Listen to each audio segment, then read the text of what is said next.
everyone. My name is Tyler Selhorn, and welcome to another episode of Speak Easy, the podcast where we discuss communication, capturing our thoughts, and how we share those thoughts with our future selves and others. Managing our brains is core to 21st century work, and we're here to learn how to do it better than we did yesterday. Thanks so much for listening. Speak Easy is brought to you by Cleft, the easiest way to collect your thoughts.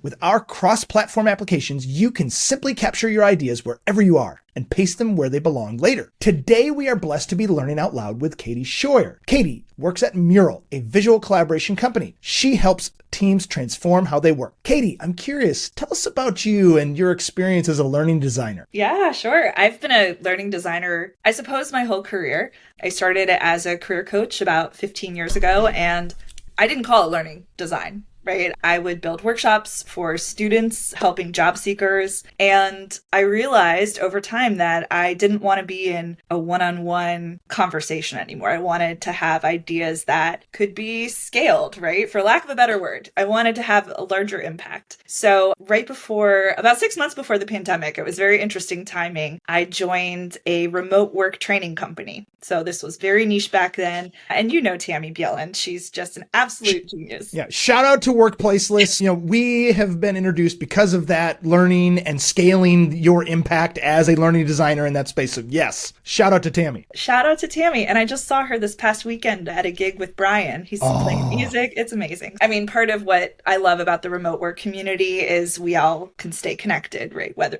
we're together physically or remote. And that's part of what drew me to learning design with Workplace Lists and now Mural, because what you're actually doing is creating more collaborative environments, especially at Mural where everything's visual. It's a virtual whiteboard. So the content is all in front of us and we can be in this virtual space together. So learning design goes from being in a room with a group of students and we're all looking at a screen, but instead we're actually connecting with each other now in this new realm of learning design. Okay, so let's start from the first layer, right? When you're thinking about building a beautiful mural board, right? Where do those ideas start for you? Like, how do we get from the surface of our brain to then the first things that you do as you're building you're going to be facilitating a meeting and you're about to build a board that works for that facilitation. You know, where do those ideas leave your mind and become real? I love that question because it's similar to the work I did as a coach. The work that you do as a coach, or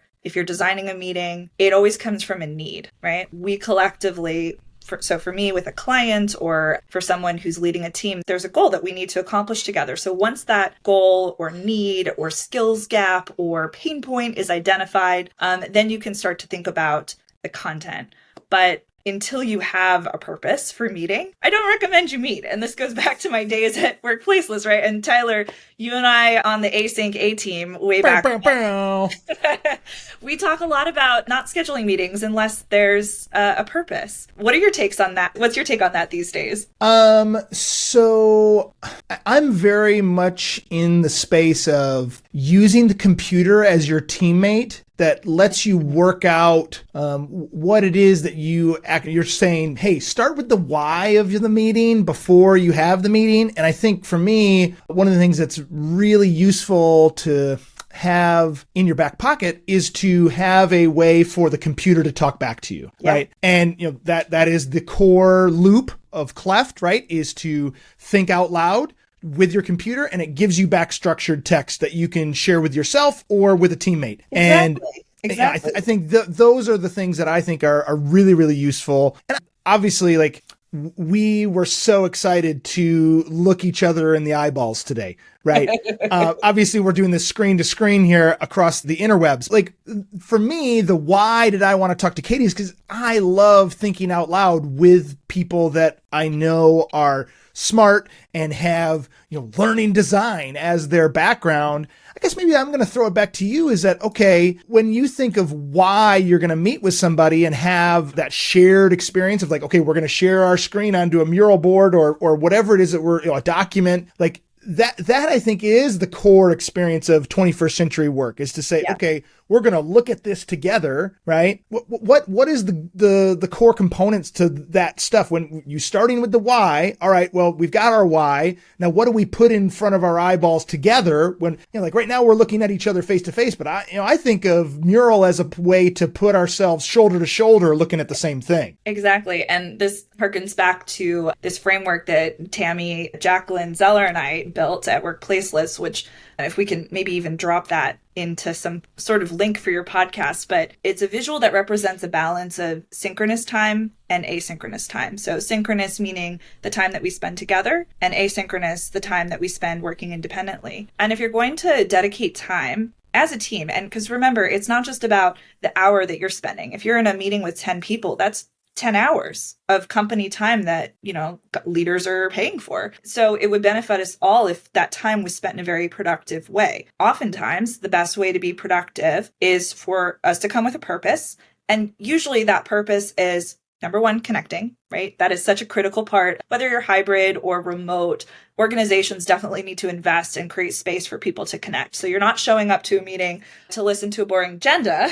You might be showing up to first have that moment of real time to share how everybody's feeling, talk about something that's relevant. So recently the Olympics, or just like spend time with each other. And at Mural, we always run icebreakers, but we really lean into that as a moment to really spend time. It's not like this transactional, superficial thing. So if you're on a team and you're running icebreakers and they're not landing, I would reflect on why aren't they landing? Is it the kind of questions that you're asking aren't connecting, or maybe people just want something that's more casual. So once you get past that moment of connection, or maybe 20 minutes of connection, depending on how much time your team needs, then you're getting into the content. And if you're going to accomplish a goal together in a virtual environment, or even a hybrid environment where some people are in person and some people are, at home on their computers or in co-working spaces, a single source of information is a great way for everyone to collaborate. Now, a lot of teams will use something simple like a Word doc. Maybe you have the agenda, you're all working out of the same Word doc, somebody's taking the minutes. A more fun way to do it, to me, is in Mural because it's visual and everybody can contribute their sticky notes or images or even draw. And so it creates an opportunity for everyone to have their opinions, ideas included. This purpose to me is about inclusivity and every person's voice matters. I'm wanting to lean into the collaboration space, right? Like when we're sharing these ideas in this single kind of like shared space, we're shoulder to shoulder together. We've got a great whiteboard kind of like facilitator, like managing like what our shared mindset is going to be about this meeting. How do we invite those contributions from everyone, even in the, okay, we're doing this together at the same time, right? It's this synchronous meeting, but how do we help give people the space to get their best thoughts out? How do we get their best ideas into the space where we all get to remix those things together? It's a great question because you bring up the point of the role of a facilitator and also the role of a designer. As a meeting owner, you might actually play both parts. Or if you're conducting a very large, complex, maybe an all hands or an on-site retreat, you might have a project manager, a designer, multiple facilitators. It could be quite complicated. But regardless, for the average meeting, the person that owns the meeting is going to need to take some time in advance of the meeting, whether that's a month in advance, a week in advance, a day in advance, to actually think through the design of that gathering that the team is going to have. And I say gathering because sometimes it's really not a meeting. Sometimes it's a learning session. Sometimes it's time for connection. And other times it's a working session. It's not always a conversation about work to be done. So whatever kind of gathering you're designing and learning in a virtual or physical environment, as a meeting owner, you need to assign a designer or be a designer. And it doesn't matter what tools you're using, right? You could use no tools and simply have a very structured agenda. And the facilitation is the other part of that. So once you have a clear agenda of what you want accomplished, and I always recommend starting with moment or some space for connection, and then moving into time-boxed content. So you allocate in advance how much time you're spending on each topic. That creates a bit of urgency for people to not take up too much space to contribute. So a time box agenda informs, and it also informs the way people are going to participate. Now, once you've designed your session, even if it's just a checklist, or it could be a very complex and beautiful mural, you'll have a sense of whether the content can actually be accomplished. Like, can your tasks and the discussion points actually be accomplished in the time frame that you have for the meeting? And if no, I don't recommend you schedule a longer meeting. Most people don't have the attention span, right? So maybe your team regularly runs 30-minute meetings. A 2-hour meeting would be far too long. So adding in asynchronous work, meaning work people do independently to contribute their ideas in advance or after the session. That is a great way to add some balance and still get all of the ideas involved. So all of that design work informs the way somebody would facilitate, because you don't want to show up rushed. You don't want to be cutting people off and telling them there's not enough time, because if you design the meeting effectively, you're actually designing a fit for purpose experience so that everyone has time to contribute, whether it's in advance, during, or after. Okay, so I am a huge fan of improv comedy. And so Katie says she is as well. All right. So I'm wanting to lean into this yes and that I'm hearing you say the best meetings, the ones that have the most participation, are the ones that are starting the actual synchronous time with connection. But before that even happens is a contribution that maybe is happening independently in an asynchronous way. So I'm wanting to say, I wonder if there's an opportunity for people to think aloud to themselves, right, of how they want to show up in the meeting, using a tool like Cleft or using some other dictation software or just typing on their keyboard, right, as a way to contribute their ideas ahead of time so that the facilitators and the designers can take those things and build a shared experience that happens during the synchronous time. And then afterwards, everyone is going to reflect for themselves on their own. These are things that are happening in an unstructured way already, right? Like people are having like non-thoughts or lots of thoughts ahead of time. And then there's also lots of thoughts that are happening independently while we're synchronous. And there's also lots of thoughts that are happening elsewhere. And I guess maybe I'm wanting to think out loud to you to say, how do we help those things become productive? How do we help those ideas become a part of the same? So here's an idea that maybe we're nerdy enough in this moment to start thinking about the pensieve, that where we're pulling these memories and these ideas and kind of swirling them together and pulling them out of our brains and getting them into the same soup to become able to be cooked and be remixed and recipeed together into something that's really useful. How do we do that kind of idea where it's, okay, everyone has these thoughts and they're useful when we put them together? How do we think beyond those 30 minutes of that synchronous meeting to the time before and after? And how do we get those thoughts involved? Well, one approach that meeting owners can take is not calling it a meeting. I really like flipping this idea that we're actually joining together to have a debrief about the work that's already been done, especially if folks are new to async work, or they don't know what that word means, or they love meetings so much that they're really not going to do anything unless it's in a meeting. Because I've worked with teams like that where really Same. Only gets done. Yeah. And it's sometimes a personal preference. I have coworkers that really prefer to hash out ideas out loud. And absolutely, you can do that. But if you are trying to create more space for people to contribute ideas in an asynchronous fashion, whether it's in documentation, whether you're having them connect with ChatGPT or another type of AI tool, which is a very modern approach. AI first work means you're first working with the computer and then you're working with people. After, the ideas have been filtered and edited, then you can take it to humans. It's a very forward-thinking way to approach work, but the ideas of meetings being the place where work gets done is not really the case anymore. Especially, we hear about people sending AI avatars to their meeting. I think that's sort of silly because, well, I think why would we need to have a meeting it should be automated, of course. Like the point of having a meeting is to connect with humans. That's just me. I'm a little old school though, as a coach. People still want to connect, but you probably just don't need to connect as much. You can go to the park instead, or walk your dog, or play with your kids. You just don't need to do that work. It's going to be, much more efficient. So that's my initial take. But back to your question of how do we hold people accountable to doing the work? That is very difficult. But having a facilitator, someone who is coming to these meetings with the intent to hold people accountable, and everyone committing to be accountable. Every time I run a session with a client or a group of clients, I always ask what they're willing to do. What are they actually willing to do? Are they willing to do a 1-minute task, a 30-minute task? Almost everybody overestimates. So I, try to cut down their tasks to be as small as possible. I talk a lot about tiny actions. So if you get a team that's like, oh yeah, we can spend an hour working on this, how about you spend 7 minutes working on that before the meeting? Like that would be doable. And people probably still won't do it. You'll have to remind them and follow up. Yeah, I've heard of other people who have struck out meetings and called it something else, right?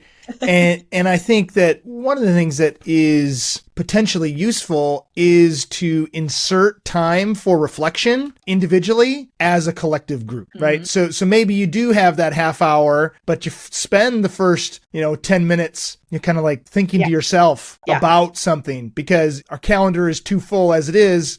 Okay, let's put this on the calendar for us all to do the one thing that we should have already done together, right? And I think there's an empathy that's expressed in that kind of a meeting, right? To say, especially if it's optional, because deep work sessions can be very valuable, especially, when I worked with Tammy, we used to have deep work sessions blocked for tasks that nobody wanted to do. So we would do them together and play music and have fun. But that was like when we had to update our SOPs and our documentation, right? A boring task, but it was important. But the time that we spent together was still optional. You didn't have to do that task during that time because, we haven't talked about this word yet, but the idea of flexibility is so important. So some people are going to want to work with an AI-based tool. Some people want to create in a visual space. Other people want to talk with another person on the phone, face-to-face, in a room. And what I think this new work practice or these new work practices really offer us is much more freedom. I used to have to sit in a chair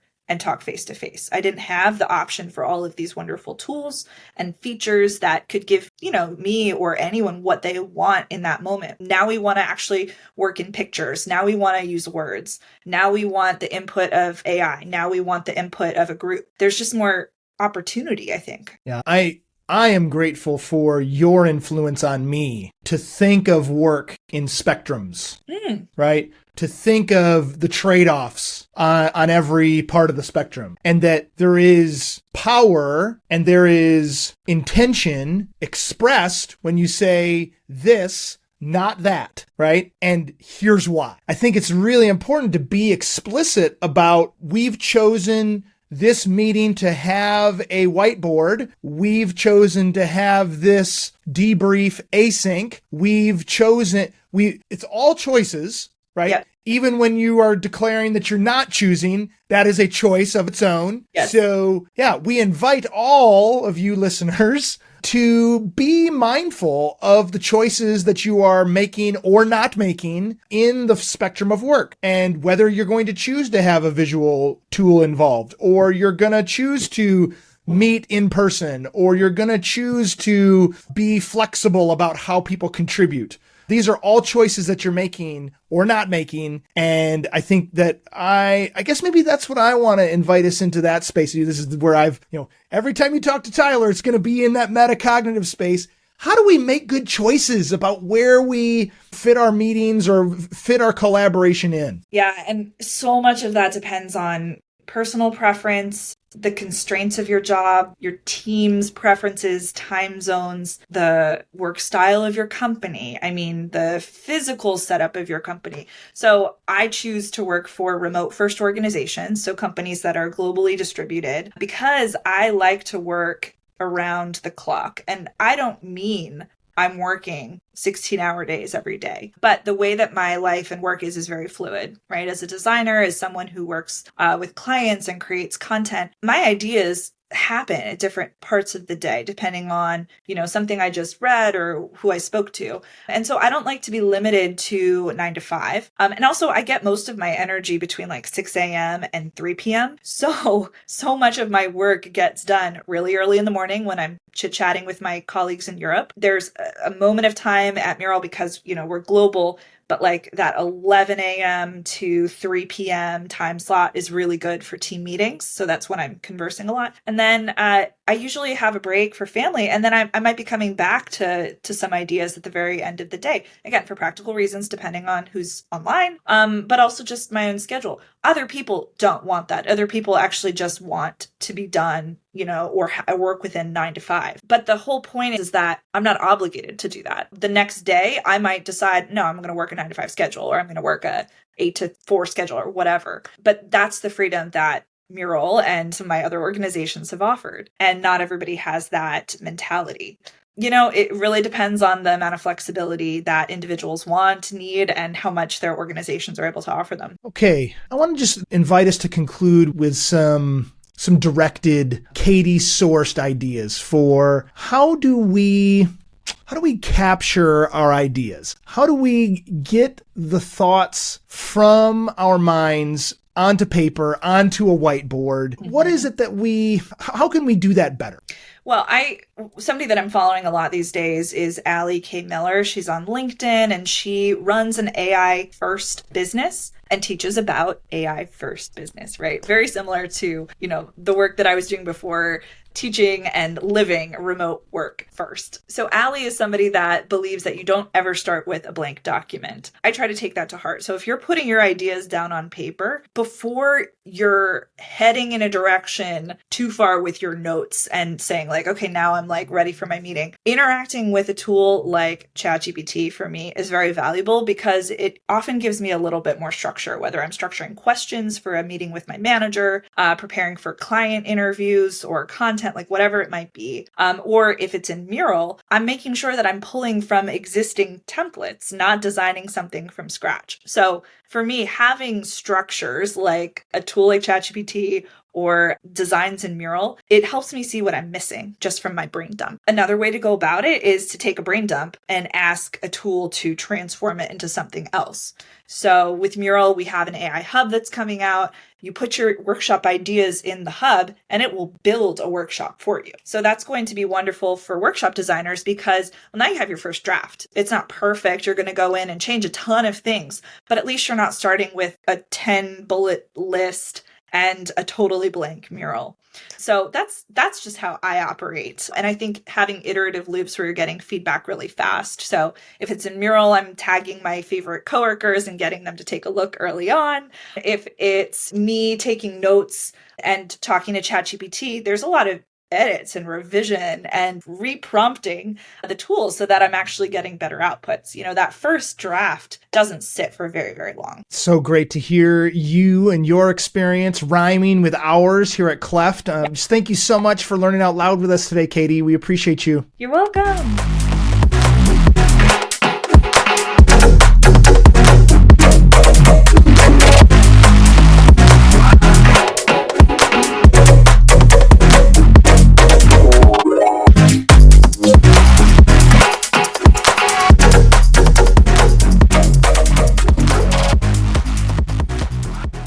The Speak Easy podcast is brought to you by Cleft, the easiest way to collect your thoughts. With our cross-platform applications, you can simply capture your ideas wherever you are and paste them where they belong later. Check us out at cleftnotes.com. That's CLEFTNOTES.com. Thanks for listening as we think aloud together.